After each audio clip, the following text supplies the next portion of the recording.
Okay, I think we'll get started now. So welcome. My name is Sansare Mayujid. I'm an assistant professor of Tibetan Buddhism in the Department of Asian Languages and Cultures and a faculty associate of the LRCCS. And they've been so kind to invite my colleague Matthew King here today, who I'll introduce in just a moment. But we have a few announcements on behalf of the LRCCS for upcoming events that may be very interesting to some of you. So, welcome to the noon lecture series for fall 2023. You can get a complete series of the schedule over there if you haven't already got one. It's also available on the center's website. We send out reminders for the weekly lectures every week and also on the day. And as for the announcements for events coming up, on the 30th of September, which is this coming Saturday, there will be the Festival of Asian Music, which is a celebration of musical traditions from all across Asia. And there will be the presentation of traditional Korean sanjo on the violin. And the festival itself will be running through December the 9th. Again, a flyer is available, and there's some very exciting musical events coming up as part of that series. Also part of the music festival, on October 1st to the 4th, 2023, the William M. Palm Performance Series will present Splendid Sounds of Taiwan, which will also have performances by the soloists of the National Chinese Orchestra of Taiwan. Additionally, there will be a public reception on Monday 2nd at 4:30 p.m. on the 10th floor of Weiser Hall, which is where we are now, on the top floor. It's a very beautiful room. I'm sure many of you have been there already. Followed by a roundtable discussion with Professors Joseph Lam, David Ralston, Julie Ju, and Amy Cheng. All the presentations are free and open to the public, so spread the word. And again, a flyer for this event is also available on your way out by the door. So as for our next noon lecture series, that will be next week, October 3rd. And that will be given by Mark Csikszentmihalyi. I'm sorry if I butchered that. From the University of California, Berkeley, so another UC professor coming to speak, and they'll be speaking on Tao, a 2nd century BCE conceptual biography. But for today, without further ado, we welcome Professor Matthew King, who is the Director of Asian Studies and the Professor of Transnational Buddhism at the University of California, Riverside. He is author of many, many articles on Buddhist intellectual history along the Tibeto-Mongolian interface and on Tibetan Buddhist scholastic interpretations of the Qing Empire, as well as state socialism and humanism. His first book, great read if you haven't read it, was called Ocean of Milk, Ocean of Blood, a Mongolian monk in the ruins of the Qing Empire, published by the Columbia University Press, which won several awards, including the American Academy of Religion Best Book Award in Textual Studies. His most recent book is titled In the Forest of the Blind, the Eurasian Journey of Faxian's Record of Buddhist Kingdoms. That came out just last year from the Columbia University Press. Again, a great read if you're interested in transnational Buddhism and so forth. However, today he's going to be talking from a section of his new project, and the talk title is If You Meet the Medical Buddha on the Road, Kill Him. Tibetan Buddha's Refusals of Brainhood and as the Figure of Modernity. So please welcome me in joining him today. Thank you. Thank you so much, Professor Ujid, and thank you so much to the Center for the invitation to be here. I forgot that I'd given a better title, so I'm sorry. That's what I put up on the slides here. I decided maybe unwisely today, just given that I'm here with a close colleague, to share work that is new to me and in process. And in that spirit, I really welcome criticism and feedback from this audience today. So thank you in advance for your patience there. Over the last 40 years, the Mind and Life dialogues have promoted the commensurability of scientific and Buddhist understanding of the mind and reality.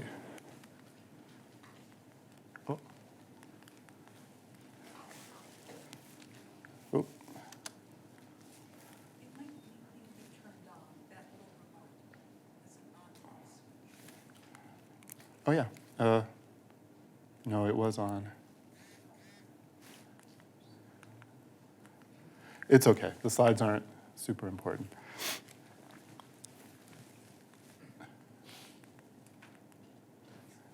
It's okay. It's just wallpaper. Don't worry.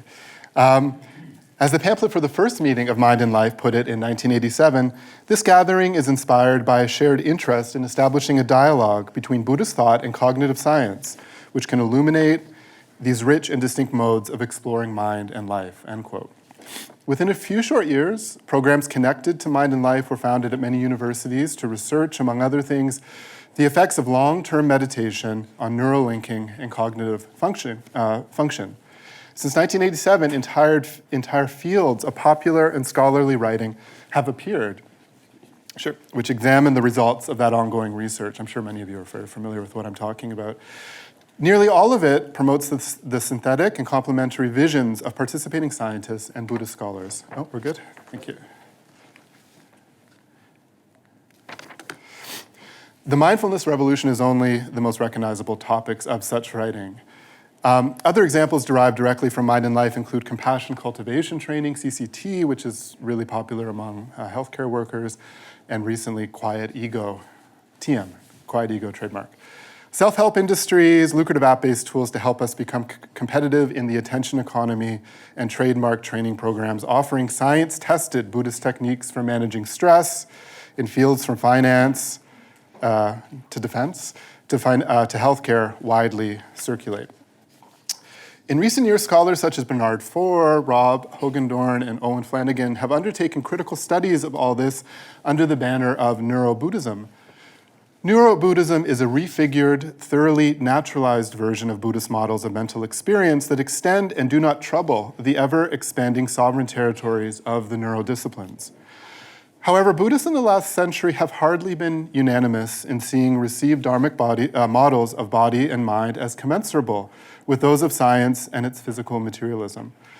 Thupten Jinpa, the Dalai Lama's well-known translator and a regular contributor to these sorts of discussions, put it in 2010 this way: what is the status of the concept of rebirth? What does the closure principle, which states that the only causes that operate are material, imply for the Buddhist theory of karmic causality? How does Buddhism respond to the widely assumed regulative principle in cognitive science that mind equals brain and that all mental states are, in the final analysis, mental states? So despite the mass publishing industry devoted to the topic, the intellectual rigor and analytical creativity of Buddhist rejections of the closure principle remain mostly unstudied.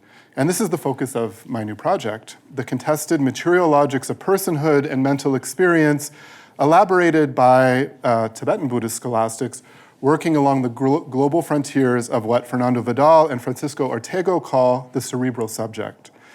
And it is to set brainhood as the anthropological figure of modernity into history and into the plural that my project turns.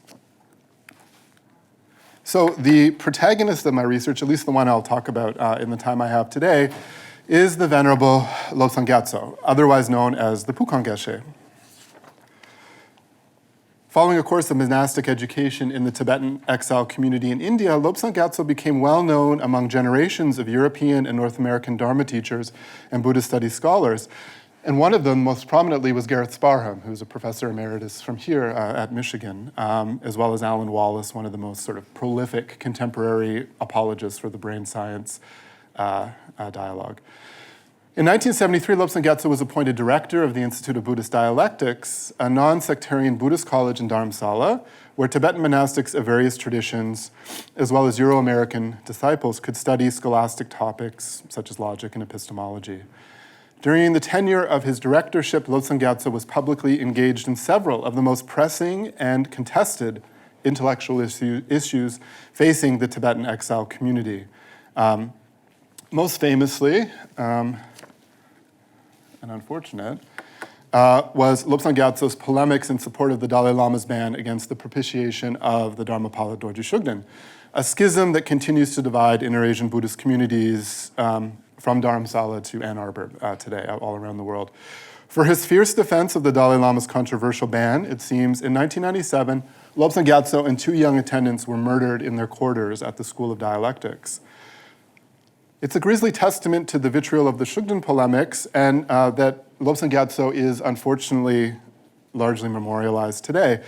His project to reject the coherence of science and biomedicine, to my knowledge, are entirely forgotten in the shadow of this violence. And that's what I'd like to introduce to you here this morning. The bulk of that project was completed on the 4th of January, 1994, 3 years before his murder, and within a year of the 4th meeting of the Mind and Life Dialogues. It was titled The Foundation of Permanent Happiness, the Tendeshima. As he puts it in the preface to the foundation, this work was not addressed to Western scientists, but rather to confused Tibetan Buddhist audiences who, quote, in order to stabilize our Buddhist point of view, it is important to prove points not just using textual sources, but also from the point of view of reality.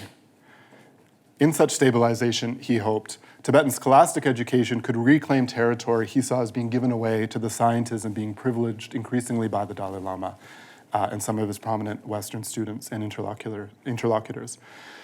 So in his elaborate rebuffing of the Buddhism-science dialogue, or I'll call it the neuro-disciplines because I'm not wanting to talk about Buddhism or science to kind of reify those terms in this project too much.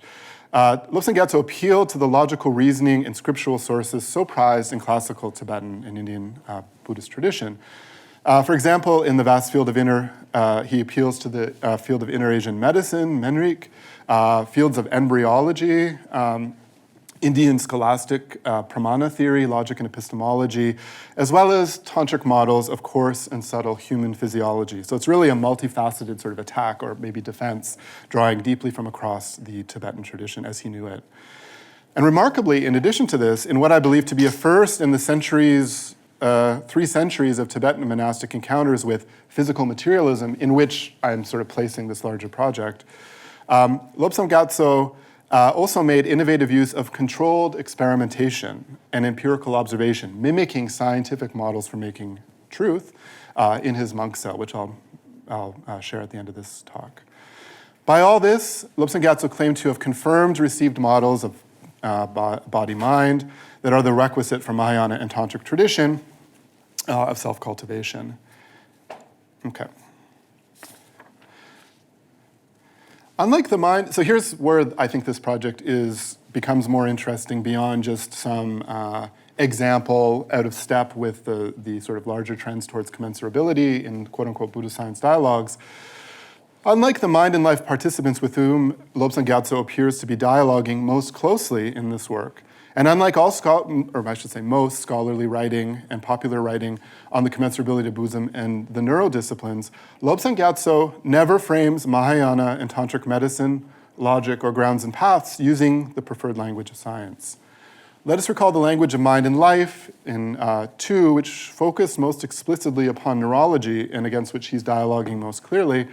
Quote, while neuroscience examines mind-brain processes largely objectively, using increasingly sophisticated technology, Buddhism pursues its research chiefly by enhancing stability and clarity of subjective awareness. Lobsang Gyatso, however, seems unaware of this characterization of Buddhism, and that, for me, is why this is interesting. His project in the foundation in this text is focused upon the material logic of mental experience based on canonical Buddhist literature focused elsewhere. As he says, quote, my main topic, the scientific textual tradition, which he's translating as Desenriki Shunluk, presents very detailed examination of the most subtle particles. On this basis, real doubt has arisen about the existence of past and future lives, and in response here, I provide answers for dialecticians. So it is to a material logic of mental experience, to the most subtle particulate of the human, that this refusal of the Buddhist science dialogue, and in fact, refusal of its terms, its rationalizing discourse, begins. So in the pages of the Foundation of Permanent Happiness, Buddhists are not like scientists. And here I'm just paraphrasing the language of most of the most popular books on the topic. Think maybe like Alan Wallace and those kinds of figures. They neither sit upon their meditation cushions nor compete on the debate courtyard to test hypotheses, to engage in experimentation in the laboratory of the mind, or to conduct research on awareness. He is not a rationalist cosmonaut of inner space.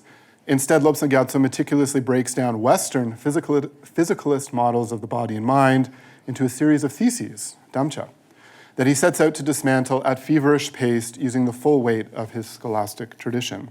So let me just give you an overview of some of those. strategies, and then I'll come at the end to sort of where I think this type of work in Buddhist studies might contribute to a wider history of neurodisciplines and brainhood more widely.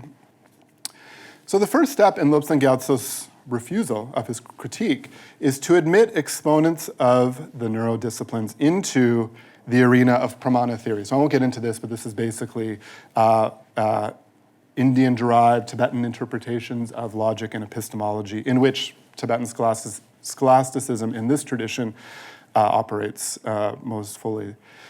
To do so, he falls back upon a centuries-old association among inter-Asian scholastic critics of science and of physical materialism, that the fundamentalist materialism of scientific knowledge is of a kind with the Indian heretical tradition of the Charvaka materialists, known from early Buddhist sources. According to Indian Buddhist treatises known to Lobsang Gyatso, the Charvaka were an ancient philosophical school contemporaneous with the early Buddhist Sangha, and well known and well ridiculed in many Indian Buddhist philosophical treatises.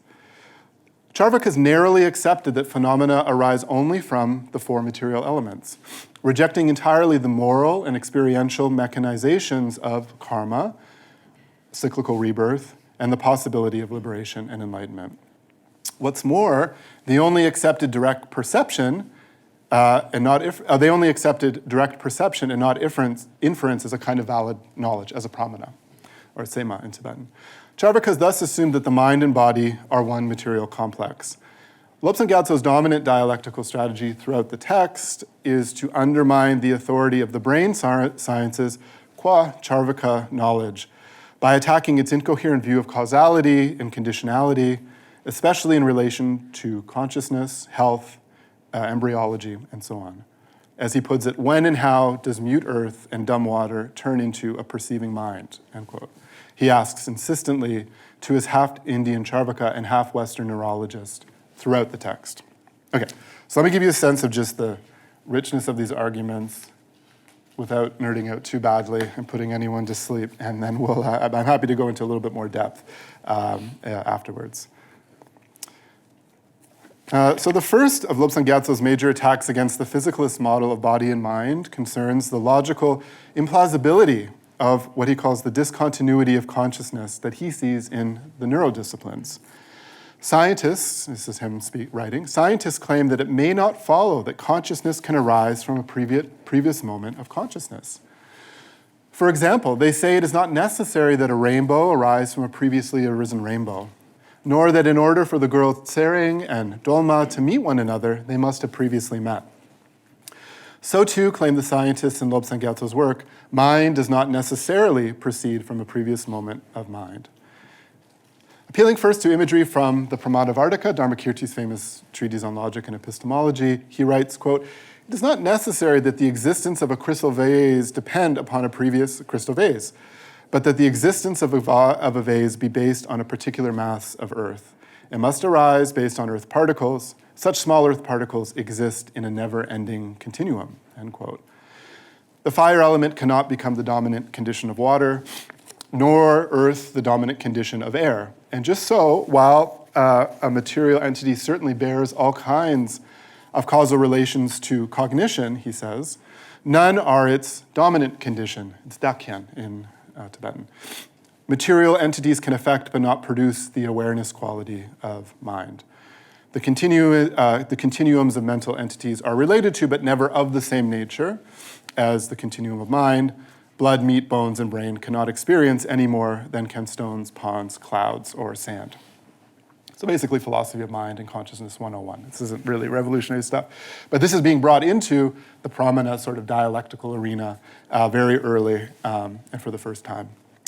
In his account, in Lobsang Gyatso's account, the problems begin for the neurodisciplines when they are tasked with explaining how consciousness can arise from so much material that is not consciousness, how mind can be an effect of the material organization of brain specifically, yet also utterly unlike its properties. As Lobsang Gyatso argues, when we investigate the causes and conditions of consciousness, if we cannot prove that its causes and conditions are consciousness, and then later it becomes consciousness, what is the principal cause of it later becoming consciousness? This is the problem of qualia, right? I mean, this is, again, but being phrased in conversation with the Pramanavartaka and Anuttara Yoga Tantra and so on. Okay. Appealing first to imagery from the Pramanavartika, in this one argument which I'm going to share, I won't overwhelm you, I promise. He writes, it is not necessary that mirroring dialogues from several of the early Mind and Life conferences, the foundation of permanent happiness quickly turns to the matter of embryology, interestingly. As the Dalai Lama put it at one point in the 1989 meeting, quote, we must explore further the point at which the consciousness enters into a physical location.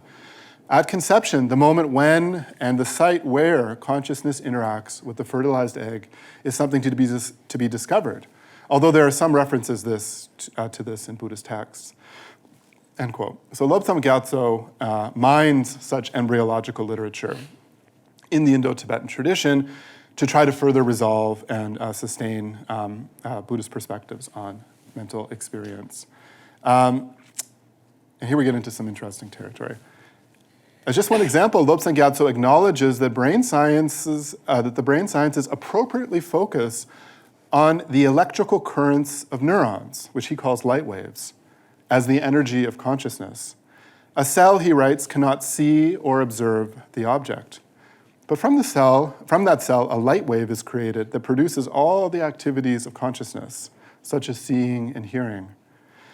This explanation, shared in part between Buddhists and some what he calls contemporary scientists, is partly true, according to his argument, in appeal to tantric physiology, models of clear light of mind, and so on. Lobsang Gyatso is quick to show, however, that Buddhist medical and specifically tantric physiology offers a far more logically cohesive account that does not mistake electrically enlivened neurons with consciousness. He writes, that light ray is not experienced by the light ray. The consciousness that is dependent upon the light wave experiences, end quote. The light wave identified so superficially, he writes, by the neuro-disciplines, however, is in fact the wind element of Tibetan Buddhist medicine, upon which, quote, consciousness relies like a rider on his mount. However, the mount of the wind element and the rider of consciousness are in nature indivisible and reliant upon each other.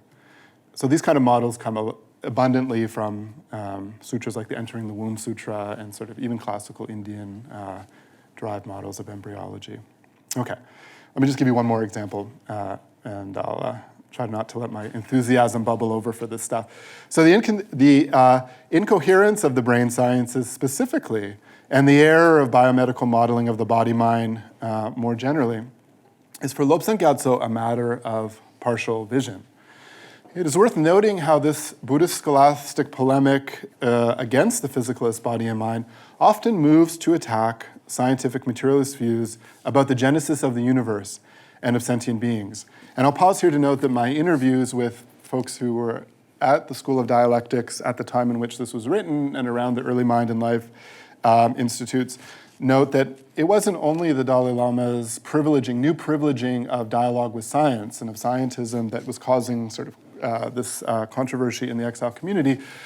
It was also the requirement in the 70s that the exile community, after being in exile since '59, begin to integrate into the Indian secular school system. So in fact, the School of Dialectics, in which Lobsang Gyatso taught and where he was murdered, unfortunately, was an answer to that, where they would train monks in the secular curriculum of the Indian state, of like Karnataka, Himachal Pradesh, and they would then go out, and so young Tibetans could begin getting degrees and going on to sort of live their lives in Indian society and out west. And so the textbooks that they were required to teach talked about things like the Big Bang, right? And talked about, also were sort of, so it's this like double front in some ways of a privileging of physical materialism that these monastic scholars were trying to negotiate, in particular the materiality of mental experience.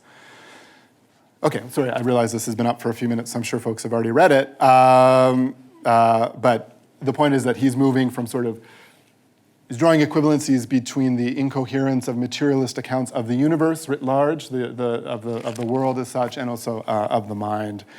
And here he's operating in about 3 centuries of Tibetan scholastic engagements with European-derived physicalism and materialism, arriving with the Jesuits, in which this project is more widely based about notions of the round earth, for example, where in the Abhidharma is St. Petersburg or Germany, for example. Both the Kalachakra Tantra and the Abhidharma have the world as flat, so how do we account for a round earth that can be observed or reckoned mathematically? So he's really operating in the same tradition, in reference to that tradition, applied here to the materiality of mental experience in the shadows of mind and life. Turning from the origins of the universe to the mechanisms of individual human experience, Lobsang Gyatso leverages an arsenal of logical challenges to the scientific proposition that mind, as only material brain, can know the material world and direct a body to engage in it. Waging a counterattack against scientists who dismiss Buddhism as an outdated form of dualism, which is all across the early meetings of the Mind and Life Institute, Nietzsche Rinlu, which I'm translating as dualism, that can never account for an immaterial mind somehow making contact with the material world, Lobsang Gyatso subjects the culture of scientific experimentation to scholastic analysis. I'll just give you one example of many dozens of pages of this stuff. When scientists use their instruments to observe a person moving their hand, they investigate a part of the brain and claim to observe an electron move along nerves in the spine, through the shoulder joint and into the hand. When this electron arrives, it can move the hand. Such an understanding is made possible using the instruments of the scientists, but not for other people. Similarly, eye consciousness can see form, ear consciousness is able to hear sound, and so forth. Scientists are also deducing that such activity is made possible by electrons moving from the brain and so forth. Because of that, mind can control form, and so scientists believe that mind has form. Unlike the Mind and Life participants with whom he is dialoguing most closely, for Lobsang Gyatso, Buddhist contemplatives are simply not like scientists observing and drawing conclusions based merely on observation. That said, in Foundation of Permanent Happiness, Lobsang Gyatso does indeed turn in radical new ways, in the context of the broader intellectual history in which this text lives, turns in radical new ways from the usual dialectic terrain of scripture and logic, the sort of pramanavartika approach, to a new source of evidence in the 1,000-year history of Tibetan Buddhist scholasticism, at least as far as I'm aware. And I'll just begin concluding by describing this turn to empirical observation and controlled experimentation in his monk cell. A mimicking, apparently, of the proof so privileged by the scientific method in order to disprove the exclusively physicalist modeling of mental experience. So we come to this fascinating section. There's a few different sections, but we come to these, the records of his experiments in an extended polemic against the materialist conception of mind as brain in relation to the varieties of birth described in Buddhist sources. So womb-born, heat-born, moisture-born. Anyone that reads this stuff will have surely come across these different notions of birth in Buddhist texts. He writes, if we put very clean water into a bowl or any clean container and then insert a piece of horsetail and leave it there, eventually a bug will be born with a similar shape to the horsetail. We can actually see this. Similarly, when it becomes rotten, a piece of meat generates so many kinds of insects. If egg layers are already existent inside the meat, then almost anything would already be full of egg layers. If they came from outside, then they would have to insert themselves into the meat. Were that the case, we'd be able to observe them going in and out. No one can prove this, he says maybe far too confidently, I think. If an egg layer does not enter the meat, then the egg must be blown by air into the meat. If you accept this, then we would have to observe eggs moving about on the wind, but we cannot.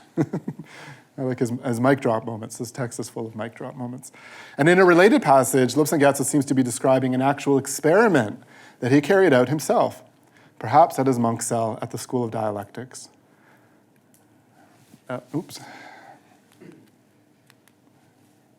Oh, I'm sorry, I think I don't have it. This is much shorter. From the text, quote, another kind of explanation given by scientists is that boiling water kills all bugs therein.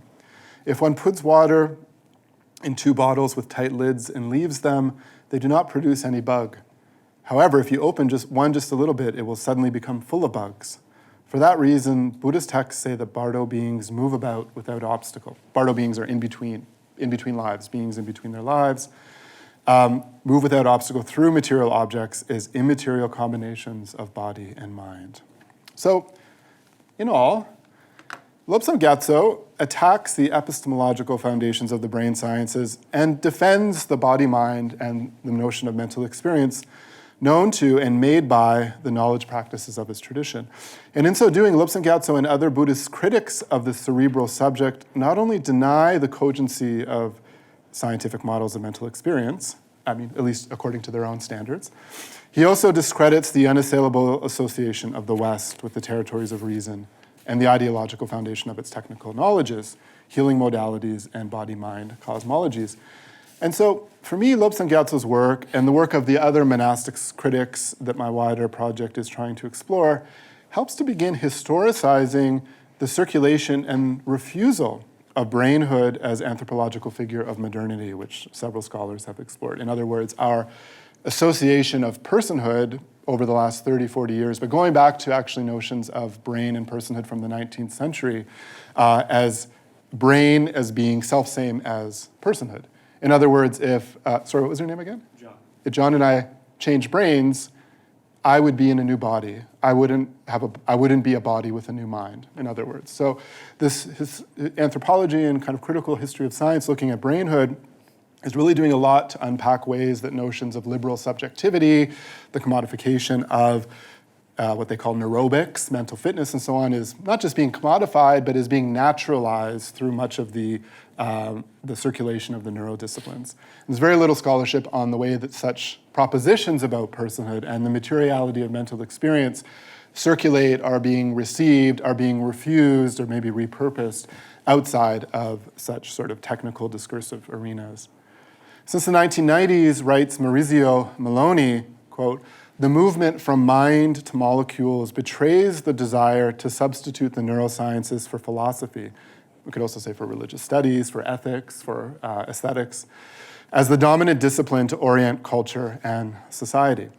Reductionist naturalism has extended the symbolic dimensions of the brain, making it circulate not only as a scientific object, but also as a philosophical, political, and moral entity. The brain thereby emerges as crucial for the constructions of modern technologies of the self. And that's the way that I'm trying to approach Lobsang Gyatso and texts related to this from the point of view of sort of tools and methods in Buddhist studies, to try to set those technologies for the self, the reducibility of personhood to brainhood, into history, and to sort of think about the frontiers of the cerebral subject as it circulates in the shadow of mind and life. Yeah, and that's all I wanted to say. So thank you very much for your attention. I appreciate it.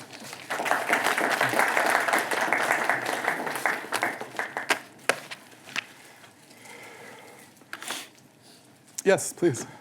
Thank you. That was very enlightening. Oh. Uh-oh. Thank you. That was very enlightening, and nice to see some analogies. I work with the Jain Chair Professorship with Professor Anna Beisel. Oh yeah, of course. Yes. Who is endowed, holds an endowed chair there at UC Riverside. Yes. Have you ever had any interactions with her? A lot of what you said is identical to neuro-Jainism, if you like.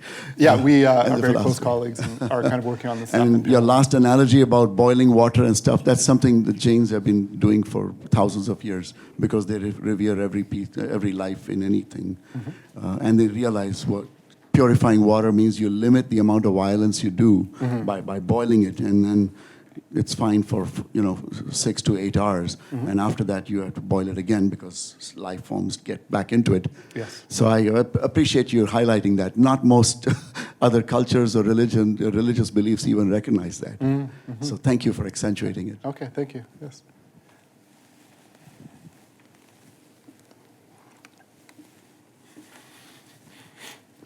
Too much Pramadavartika, maybe.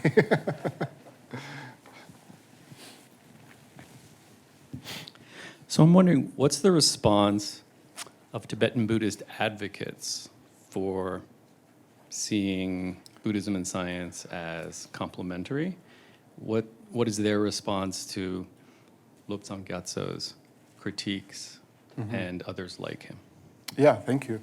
Well, very interestingly, Lobsang Gyatso's critique, to my knowledge, has not been widely taken up in what is a movement to resist and critique the scientism continuing to be privileged and supported since the time that this text was written. So many of the major monasteries in exile now, for example, the Dalai Lama has instituted classes in science alongside traditional, And for those involved, those institutions, in particular monastics who are involved, who go spend time at Emory or, are involved in a whole transnational sort of circuit, there's obviously interest. And we've seen, interestingly, in the last several years, Tibetan scholars themselves publishing widely from their own tradition on what they see as the Indic and Tibetan scholastic sort of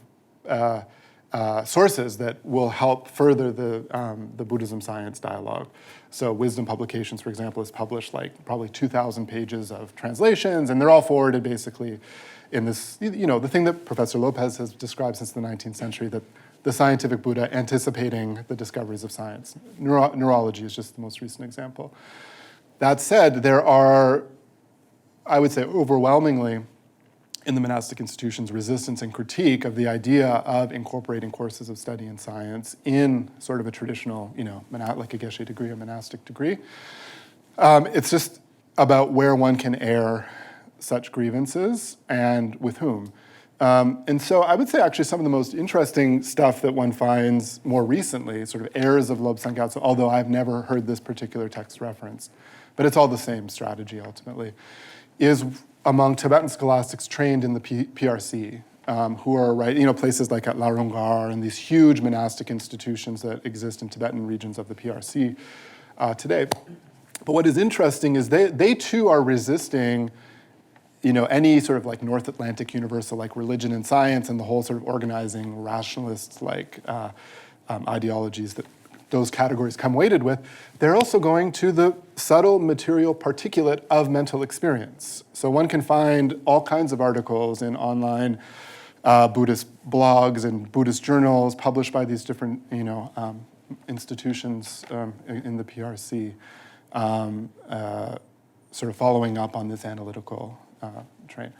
So yeah, again, is this compelling philosophy? Probably not, but it is an expression in a way of historicizing and I think articulating a particular perspective on mental experience that seems very alive and enduring in the shadows of what, the 90s, which was supposedly the decade of the brain, George W. Bush pronounced, and what remains the increased kind of imperial growth of the neuro-disciplines, including into Buddhist communities in that sort of naturalized way. So it's a long way to say that, the question's just on point for what I need to continue exploring in this project. But Lobsang Gyatso, in my reading, gets the ball rolling right in the shadows of those early Mind and Life meetings. Thank you.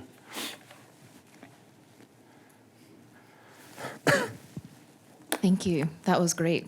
It just made me think of something that might be helpful. I'm not sure. So I was talking to some recently graduated geshes from like Sarah in southern India, and they were telling me about, the kind of science aspect that's been integrated into the geshe training. And they have a WeChat group between geshes and training. And they share their thoughts on kind of the classes, etc. And there was this one question that got brought up about, is reincarnation real? So it was, this doubt starting to emerge about the traditional way of understanding the mind and the body and the psychophysical realities. So there was some debates going on there. And at least my friend who mentioned this said it was kind of interesting to observe kind of the change in thought processes going on in these younger geshes in training, who are probably like slightly later stages of their training when they encounter the science. That sounds fascinating, yeah. Maybe I could get in that WeChat group. Thank you.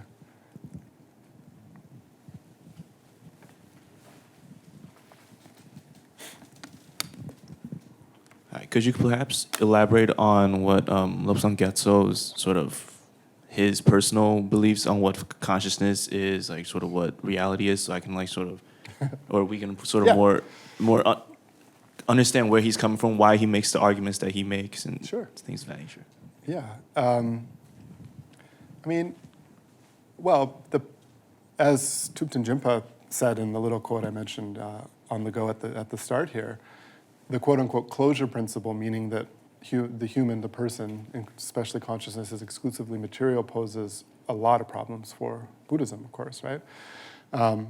If there's no continuity of mind in some way that is immaterial, in other words, that exceeds or is in excess of the particular material arrangement of you or me, Buddhism starts to fall apart in some ways, at least from a traditional sort of scholastic perspective, as a emancipatory project, right? I mean, if there's no past or future lives, why be a monk, right? I mean, this is like, and for those reasons, I think it's very natural for Lobsang Gyatso and the many generations of other scholastics who have encountered this exclusive materialism from Europe and Inner-Asia to align scientists with the Charvakas, who are ridiculed, as I said, this ancient Indian school that were like the materialists, these extreme materialists, because they're just hedonists in the Buddhist characterization. Who knows if these guys ever existed? But they're hedonists, they're living meaningless lives, they're just counting down the clock until it's time to pop off, right? And so the sort of technologies of the self that are known and promoted in Mahayana contemplative tradition and philosophy, and also in, of course, tantric practice as well, that's known to these traditions, dramatically changes and it essentially becomes pointless, right? This is Lobsang Gyatso's perspective. So there needs to be an answer. In other words, the neuro-disciplines become like a, kind of what Michel de Satow calls like an eruption of social otherness that requires management. And that's happening when there's mind and life meetings in Dharamsala. And the Dalai Lama is sitting there with, UC Davis, neurologists, saying that there's no question that mind is reducible to brain. There's no mind except for brain, right? So this is kind of the program. So basically it's the classifying, defining what is immaterial about the continuity of personhood and about mental experience becomes central for articulating why Buddhist scholasticism has any authority. And think about the precarity of this position, right? He's on the one hand managing an institution that the Indian state is requiring be integrated into the secular school system, and on the other hand is seeing the Mind and Life Institute sort of, explode around him. So that seems to be the condition. So I don't know, does that make things a little bit clearer? Yeah, okay, good. So can you also elaborate on his experiments with reincarnation and what he thinks about afterlife? Well, his experiments that I noted here, just in brief, but they're much larger. The record of them is much larger in the text, is essentially to say, look, I have some pond water. I put this here. I have another one with it open, and both of them have larvae swimming around in a week on the windowsill. So, how we could say that a bug flew in or an egg flew in the one that was open, but the one that was closed, surely there must be some immaterial kind of continuum of consciousness that enlivens or brings in, anyways, these are the kind of arguments he's trying to make. They're notable for a new type of proof and a new type of knowledge practice in the scholastic context. But that's in large numbers. But what about the individual transmigration of an individual soul? Has he tried experiments in that? Yeah, well, no soul, of course, but there's so the appeal classically in the Pramanavartika and Dharmakirti is to logic, not observation, right? And so there, it is about, as I said at the start, can something that is of a kind consciousness that is unlike any other material phenomena in this room, there are, let's say, 30 experiencing minds, I assume, maybe I can't. But among all the things in this room, there are 30 experiencing minds that are different from what makes up this and that and this. And so the Pramanavartika approach, very briefly, is to say, well, when can a thing that is so unlike materiality arise from materiality that is not of a kind? This is basically the logical program. So that's why embryology becomes central. And just as it was for Dharmakirti, 1,500 years ago or whatever, the 7th century, which is that, if you move back, so, we can talk about a moment of conception prior to which there was no consciousness in a sperm and an egg, but then with conception and what comes after, so this modeling of the human goes, there's mind, and so how does one explain that through logic? So that's the appeal through pramana. One has to arrive at a valid knowledge of pramana about that through not direct observation, but through inference, appeal to logic. And so, of course, this is the abundance. This text is heavily weighted to doing that kind of work, except for the first time bringing the neurodisciplines into the pramana arena, which is what makes this particular text notable and sort of lays out the ground of this conversation. Oh, yes. Hi, Matt. Thank Hey. you for the wonderful talk. I may ask a question that has no good answer, but what you presented today on Lobsang Gyatso's work regarding science and Buddhism reminded me of an earlier work that I read concerning the point where magic and science come to head ahead during the colonial encounter. And in that context, what usually happens is that the science can be contextualized as really an extension of the colonial effort to convince the local population to convert to a new discursive regime, right? Which would further enable and legitimize the colonial project. And then the stubborn insistence, I suppose, on magic could be understood sort of as an inadvertent effort to engage in anti-colonial efforts, right? Although it wasn't necessarily preconceived as such an effort. But this, the new kind of frontier of what's happening in terms of Buddhism and science, it fascinates me because other than, say, and I'm sorry to put it in such hyperbolic terms, but other than, say, pre-med students and people interested in Buddhism science, is there anyone who really cares about neuroscience? What is the context of this? Because I think neuroscience matters because despite its stark difference, which is often painted by folks who practice Buddhism and science, right? What would be the appeal to constantly reference neuroscience in the context of talking about the new phase of Buddhism in the modern world, right? Yeah, that's an excellent question, and I think there is an answer. It may not be a good one. But to your point, in fact, in the first place, I've kind of been sitting on this project for a long time because that was exactly it. Like, who cares, right, basically? But what has really been happening in the last several years out of a bunch of kind of collaborative projects in Europe has been a move in the history of science to defining what they see as this emergent association, as I was trying to say in passing, of personhood with the cerebral subject, right? As a reducibility of, for the first time in history, and as far as we know across cultures, the reducibility of personhood ultimately to a particular organ in the body. I mean, this becomes, and their work is to say that this doesn't arise from the insights of the neurodisciplines. It precedes it and directs it. Because you can see in the 19th century, turn to work by like basically leaving behind in the 18th century the sort of Greek notions of humors and all this kind of stuff, development of anatomy. There becomes a change in the Enlightenment tradition in natural philosophy in which personhood is, in which the brain sort of becomes center. And in Kant, his philosophy about the continuities of personhood and the possessions of chains of memory and experience becomes at that moment fundamentally tied to brainhood among many natural philosophers. And so the notion, basically the arrival of the technology, especially neuroimaging technology, which can map by appeal to sort of the authority of visuality in scientific cultures, that can map correlates between, for example, a monk that's been in the cave for 50 years and his or her nun's unusual response to like flashing scenes of violence or whatever, is a correlate that is often in media interpretations given as an explanation, right? But so the stuff that I'm wanting to engage with is to set into history a little bit in the shadows of mind and life, which of course are widely referenced in this work by non-specialists about the arrival of brainhood as this anthropological figure of modernity, right? And it does matter, right? Because this is the technical kind of materialization of all kinds of notions of like liberal subjectivity, of autonomy, of personal choice. And it's drawing on neurobic movements, like our students are on apps to manage themselves and their stress. So these guys are drawing direct lines, even in Appeal to Buddhism, it's actually direct lines to the neurobics movement of the 19th century and the early 20th century. And also the neurological, what they call the imperializing kind of growth of the neurodisciplines. Think of our campuses, right?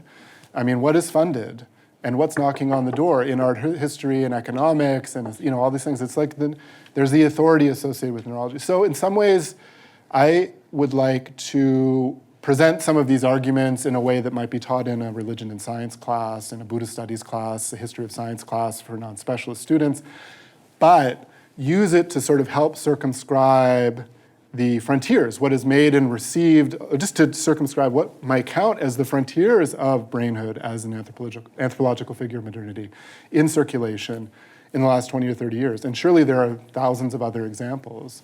As the scholarship shows, we don't all walk around thinking of ourselves only as brains. We have all kinds of ontologies of self, they would say. But Brainhood and the authority of the neurodisciplines is increasingly hegemonic in many, many, many arenas, from Silicon Valley to Defense Department to Wall Street, as we know, to the classroom. That's what fascinates me about a lot of this stuff, because especially with the apps and whatnot, Yeah.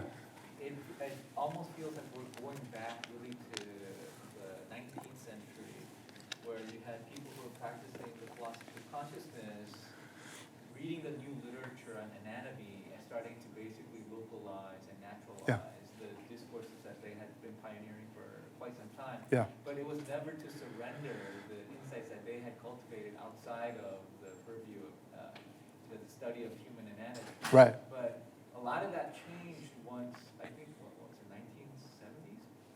When brain death had to be essentially woven into our understanding of who we are as human beings, because we started harvesting organs. Yeah, right. And in that situation, a lot of the interest in, for instance, like the philosophy of consciousness and stuff, where we see some overlap between Buddhism and science, that sort of goes out the window because you got to harvest organs. Right? Yeah. So these are, I think, two totally different contexts. And so the I think arena where your work has a lot of purchases, where we're having a little bit of this nostalgic return to where the philosophy of consciousness people are discovering the body and the body-mind kind of thing. But when speaking of, say, people who work on the history of science and looking at how literally we became nothing but flesh, which is what brain death essentially does, right? I think those are two. Maybe I'm just making stuff up here. But, the sense that I get is that these two sort of don't overlap too much, but there is a potential in, say, the work of Lobsang Gyatso to actually overlap in all. So who would be his proper interlocutor, I guess, would be the... In terms of my own scholarship about him, do you mean? Or in terms of... Your scholarship, or maybe even without, unbeknownst to him, maybe he was speaking to a certain... Well, yeah, I think that both the stated audience for him were others in his position, which were required to be innovating a monastic education system in exile, in a way that requires a huge amount, of course, of conservatism, but also these demands by the Indian state and the Mind and Life Institute, right at the heart of the exile community, to introduce competing forms of knowledge and all the rest. So I think his stated aim was to other teachers in his position in the exile community, tasked with basically coming up with some synthesis, or basically some position in the way that perhaps the 1960s and brain death required some people to take stakes about what and when one is actually dead. So I think that's the state. I'm actually in December going to India, and I'm going to go interview people that were there in the Tibetan School of Dialectics and also the medical school. I'm hoping to get a better sense of all of this, but I mean, that's how this intellectual history will grow. But again, I just don't want this to be like some idiosyncratic, like, look what this guy said, it's different than what the Dalai Lama said. I just do think that there is a broader, like, kind of critical space that could contribute to this really rich scholarship on, as I said, the cerebral subject and this stuff, who reference Buddhism, but who are never working outside of the lab. Like, there's no global kind of diversified scholarship on this just yet. So we'll see. But your comments actually really help give me some clarity on how that might look. So I appreciate it. Thank you very much.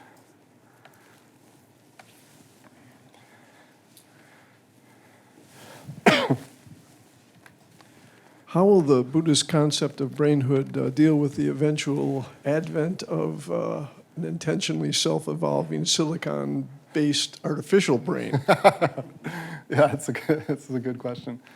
Well, I mean, there's also like an intellectual history here about what brains were and why they mattered in all those different senses of the word in these traditions. And actually, brainhood was very marginal. It's not even listed as a primary organ. It's a source of phlegm and kind of helps with certain bodily processes, but is not explicitly associated with mind up until around this time of these mind and life dialogues.